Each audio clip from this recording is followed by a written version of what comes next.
Hello my friends, welcome back, or welcome if you're new here.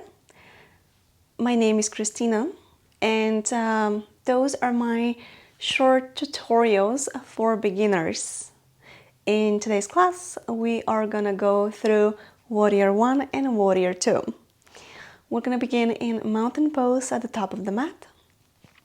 When you arrive in your mountain pose, look down at your feet and make sure they're hip width apart. That means that your heels are right underneath your hips.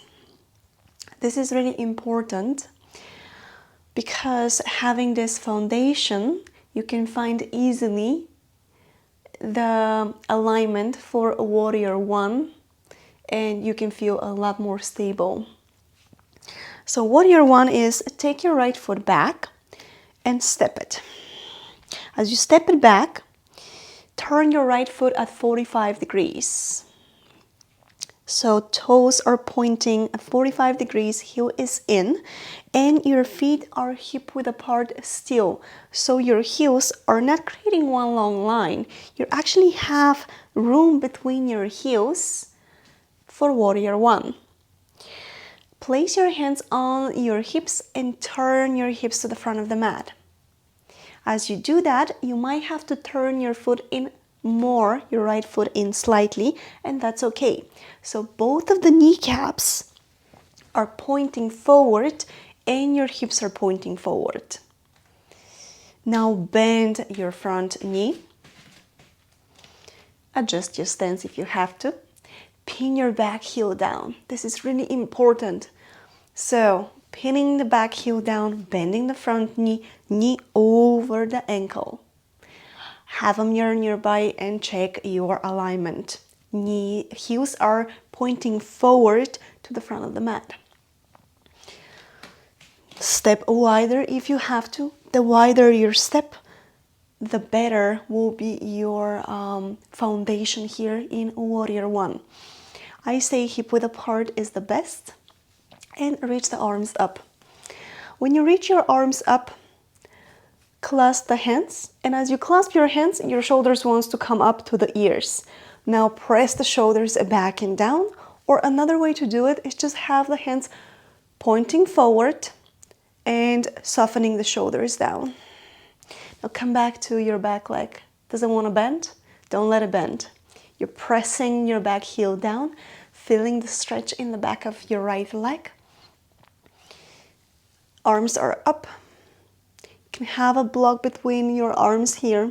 This is really helpful because you want to lift through the middle. You want to have that elevating action in the middle, but at the same time you want your shoulders to be soft and down and away from the ears, because most of the time when people do that, they do this too, and this is not the shape. But if everything is going fine and you have your back leg good, the front leg is good, your arms are perfect, shoulders down and away from the ears, so when you clasp the hands, point your index finger and reach that clasp away from you. Open through the chest.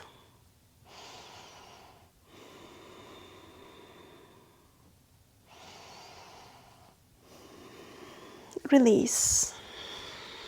Step to the front of the mat and gently pedal your feet.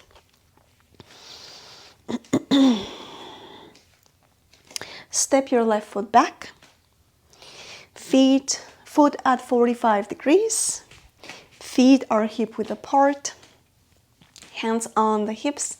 Straighten your hips forward. Do you have to adjust your legs? Go for it. Do it if you have to. Bend your right knee. Pin your back heel down. Right knee right on top of your right ankle. You have that going. Everything is looking good. Belly is in. Hips are pointing forward. Feel length through the side of the body and reach the arms up.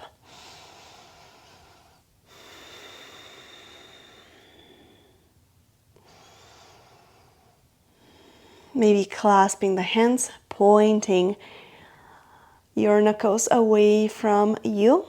lengthening.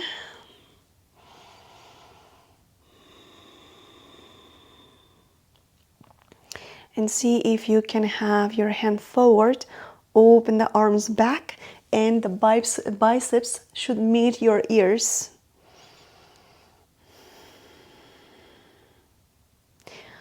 Come back to your back foot. Is it straight? Is the heel pinned down? Bring your hands down and step to the top of the mat. Pedal your feet.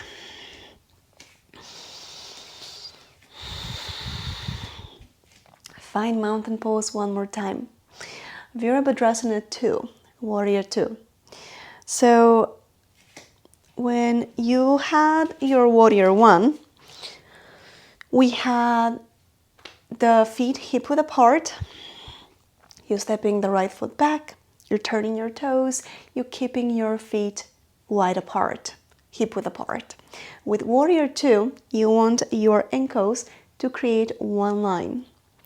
So as you step your right foot back, you're turning your foot at 90 degrees and your ankles create one long line. So they're on the same line.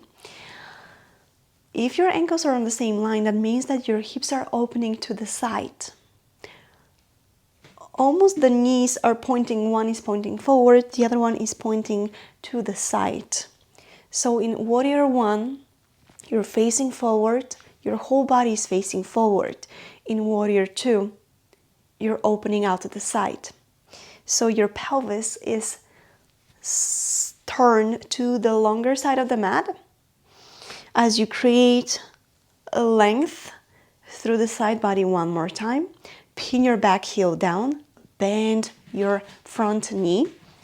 Maybe open the feet a little bit wider. Knees right on top of your ankle one more time. Finding the outside edge of your right foot, open the arms out to the side. Really important here is to be super active in your arms and stretch past your fingertips. As you do that, feel openness in the chest and the gaze is towards your left fingertips.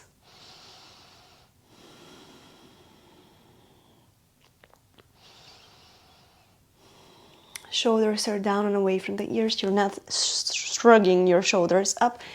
Everything is soft, but you're really active in your arms and you're really active in your legs. Step to the top of the mat. Find my mountain pose. Pedal your feet. And we're going to step the left foot back. Foot is at 90 degrees. Look down at your ankles, make sure they're on the same line. Press your back heel down, find the outside edge of your left foot. Bend your right knee. Hands on the hips first, make sure your hips are open to the side. As you do that, look down at your front knee. Your front knee is not in and it's not out. It's right on top of your ankle. This is really important. Open the arms out to the side. Warrior II. Active in your arms. Look at your right fingertips.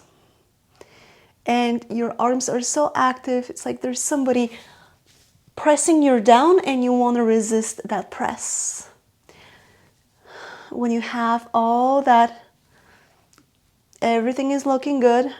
See if you can pull your belly in and lengthen the tailbone down slightly.